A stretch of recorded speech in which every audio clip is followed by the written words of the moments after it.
Welcome to our show.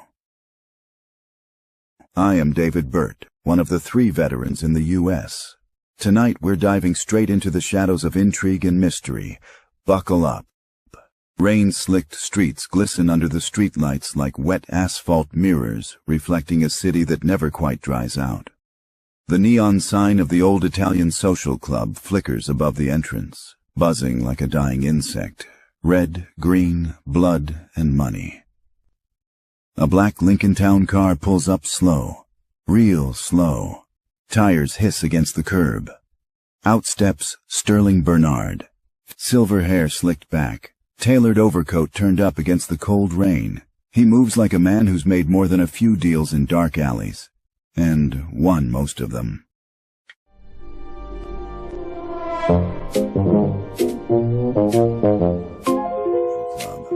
The smell of stale espresso, cedarwood, and expensive tobacco hangs like a shroud. Sterling Bearnard, 60s. He looks like he was carved out of granite, wearing a charcoal overcoat that cost more than Giovianni's truck. He carries the weight of a man who has spent 40 years deciding which secrets live and which die. The sound of a distant subway train screeching on a curve fades into the sound of a heavy garage door being hauled upward. Act 1. The blood in the grease. Deep within the concrete canyons of Brooklyn, the air smells of 3 things: rain-slicked asphalt, burnt espresso, and the metallic tang of old secrets. We're told that history is written by the victors, but that's a lie.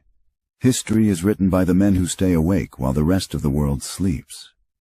It's etched into the ledgers of those who saw the shadows of the future before they ever touched the ground. This rain's not letting up.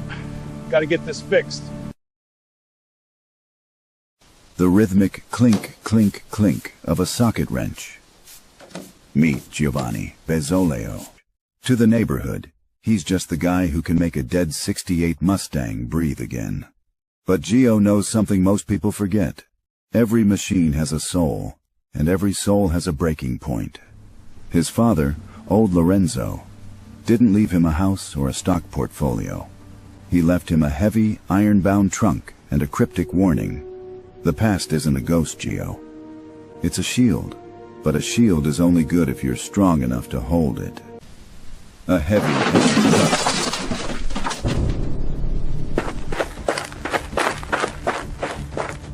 Across the bridge, where the marble halls of Washington, D.C. stifle the air with the scent of old paper and new lies, walks Sterling Bearnard.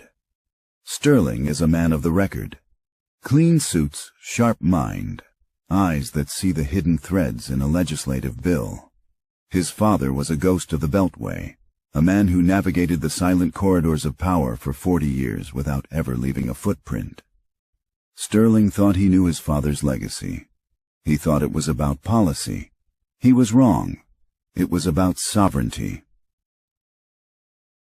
Act 2. The Unexpected Inheritance. The meeting wasn't supposed to happen. An auto mechanic from Brooklyn and a strategist from D.C. have no business sharing a table. But fate has a way of folding the map until the 2 furthest points touch. They met in a nondescript diner, halfway between their 2 worlds. On the table between them sat 2 identical objects.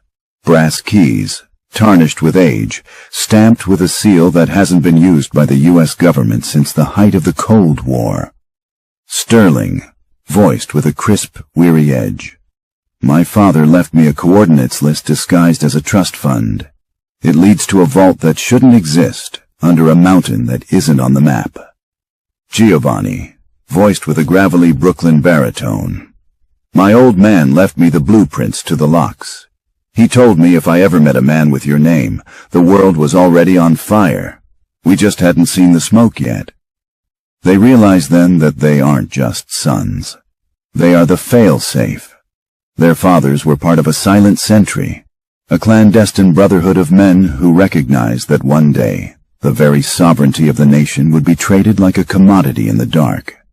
The legacy wasn't gold. It wasn't weapons. It was the keys to America's survival, a protocol designed to be activated only when the system itself had turned against the people. Act 3. The Shadows of Sovereignty. Cindy pulls the last of the classified files at Fred Bearnard's computer. She's already being watched. Carrying secrets powerful enough to topple an empire, she hurries out of the building. With an SUV closing in fast, Yes, Cindy. I'm being followed, Fred. The boys are on their way. the sound of a high-speed car chase begins low.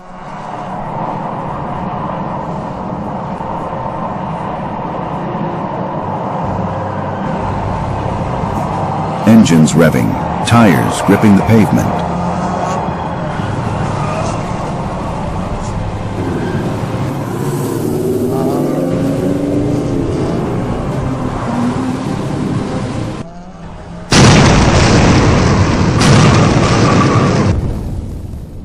The journey from the grease-stained floors of an auto shop to the marble halls of power is paved with peril.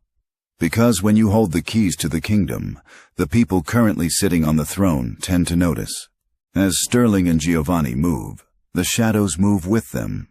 They are hunted by men in suits who don't have names, by agencies that deny their own existence. But the hunters made a mistake.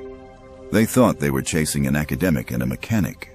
They didn't realize they were chasing the combined weight of 2 generations of American grit.